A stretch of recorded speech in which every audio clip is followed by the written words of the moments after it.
En ce temps de crise, que doivent faire les entrepreneurs chrétiens? Que doivent faire les porteurs de projets, les porteurs et les porteuses de vision? Si tu es porteur de projet, porteuse de vision, ou si tu es chrétien et tu as l'ambition de te lancer un jour en business, de créer une entreprise, cette vidéo est pour toi. Tu as déjà une entreprise, petite, moyenne ou grande. Tu portes une vision, tu as un appel. Tu viens de commencer, tu as commencé depuis longtemps, peu importe. Nous tous, nous sommes en situation de crise actuellement. Alors, quelle est l'attitude à adopter? Cette vidéo est pour toi parce que j'ai un message à partager avec toi, un encouragement de la part du Seigneur pour te donner des techniques et des astuces pour t'en sortir en ce temps de crise, pour sortir la tête de l'eau malgré la crise.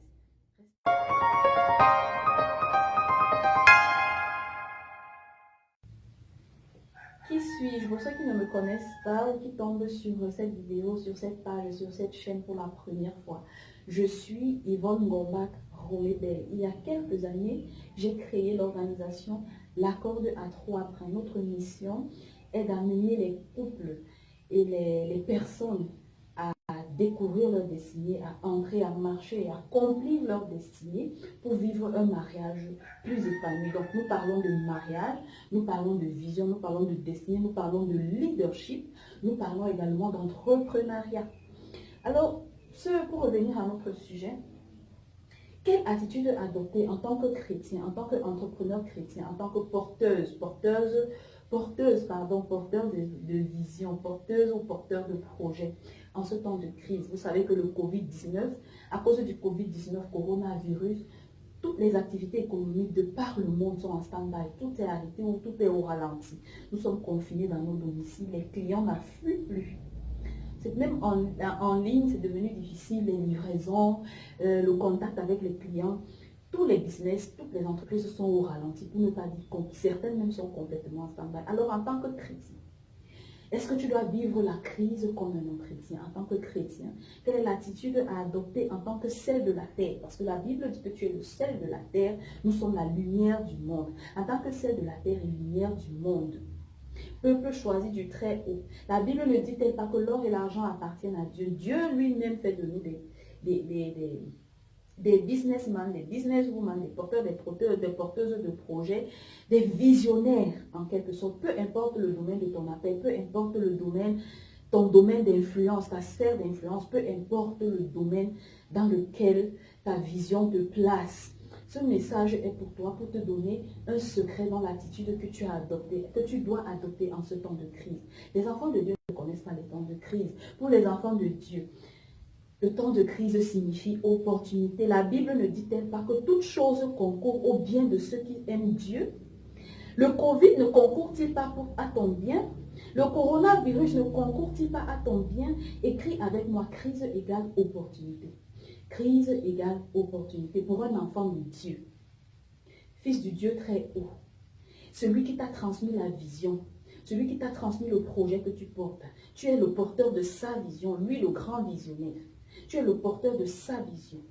Tu es le visionnaire en adjoint dans cette entreprise, dans ce projet, dans ce business, dans ce ministère. Alors, quelle attitude adopter? La première attitude à adopter, c'est de te rappeler que tu as un Dieu au ciel. Et ce Dieu-là a un esprit supérieur à tous les autres esprits. Nous allons voir ça dans le livre de Daniel. Daniel 5 au verset 12, où il est écrit, Daniel 5, verset 12. Parce qu'on trouva chez lui, chez Daniel, nommé par le roi Belshazzar, un esprit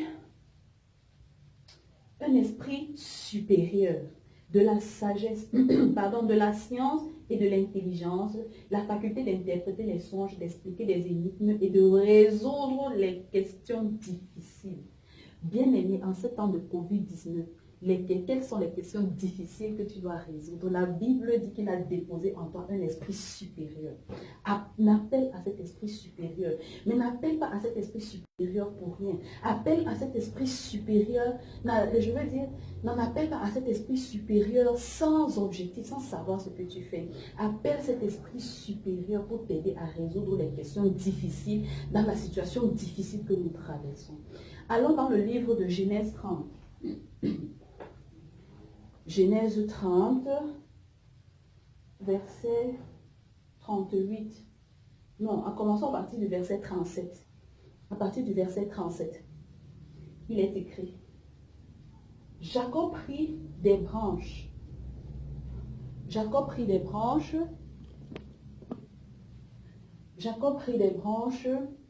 vertes de peuplier, d'amandier et de platane. Il y pela des bandes blanches, mettant à nu le blanc qui était sur les branches. Puis il plaça les branches qu'il avait pelées dans les auges, dans les abreuvoirs, sous les yeux des brebis qui venaient boire, pour qu'elles entrassent en chaleur en venant boire. Regardez un peu l'attitude de Jacob, là, je vais vous expliquer. Quand si vous lisez bien tout le chapitre, vous verrez que Jacob était dans une situation de crise, une situation difficile. Il est allé chez son beau-père, il a travaillé pendant 20 ans, son beau-père ne le payait pas bien, son beau-père a passé son temps à l'exploiter, son beau-père ne veut pas le laisser partir ne veut pas le laisser partir, aller constituer son propre troupeau, c'est-à-dire constituer sa propre entreprise, constituer son propre patrimoine. Mais qu'a fait Jacob? Qu'a fait Jacob? Jacob a eu une idée géniale, une idée inattendue. Pourquoi? Parce qu'il avait l'esprit supérieur de l'Éternel en lui. Il y avait l'esprit supérieur de Dieu sur lui, comme on a vu dans Daniel tout à l'heure. Cet esprit qui lui permet de faire des choses surnaturelles. Cet esprit qui lui permet de faire des choses supérieures à ce que les autres font. Tu vas te démarquer de la concurrence en cette période de crise au nom de Jésus. Parce que c'est ton héritage. L'Éternel dit que cet esprit supérieur peut te donner des idées géniales, des idées divines qui te permettent même de vendre plus que tu ne vendais lorsqu'il n'y avait pas de crise. Rentre vers l'Éternel. Demande au Seigneur de t'inspirer des idées inédites, comme il a inspiré à Jacob.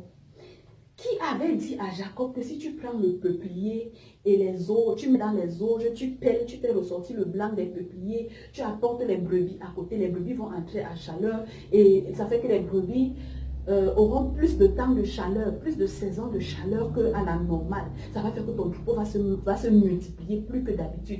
Qui avait appris ça à Jacob? Aucun berger à l'époque ne connaissait cette astuce. Aucun berger à l'époque ne connaissait cette astuce. Mais le Seigneur a inspiré Jacob. Le Seigneur a parlé à Jacob. Le Seigneur lui a parlé, a répondu à sa préoccupation en temps de crise en lui donnant une idée extraordinaire.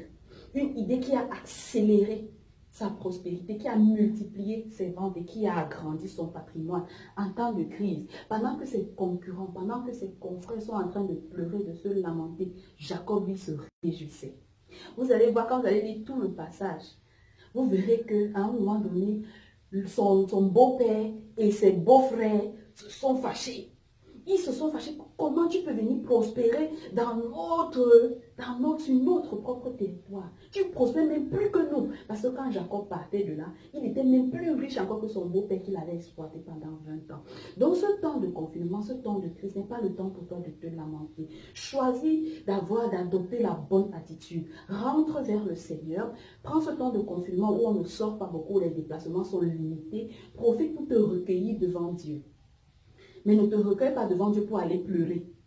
Ne te recueille pas devant Dieu pour aller te lamenter. Recueille-toi devant Dieu pour lui dire, Seigneur, fais descendre sur moi cet esprit supérieur qui était sur Daniel, pour m'aider à résoudre les questions difficiles. Fais descendre sur moi cet esprit supérieur qui était sur Daniel, pour que je puisse m'en sortir en ce temps de crise. Pour que cet esprit supérieur dépose dans mon esprit des idées divines, des idées géniales, des idées extraordinaires qui vont me permettre de me démarquer de la concurrence, qui vont me permettre de prospérer, de m'en sortir même en ce temps de crise, même en n'allant pas dehors.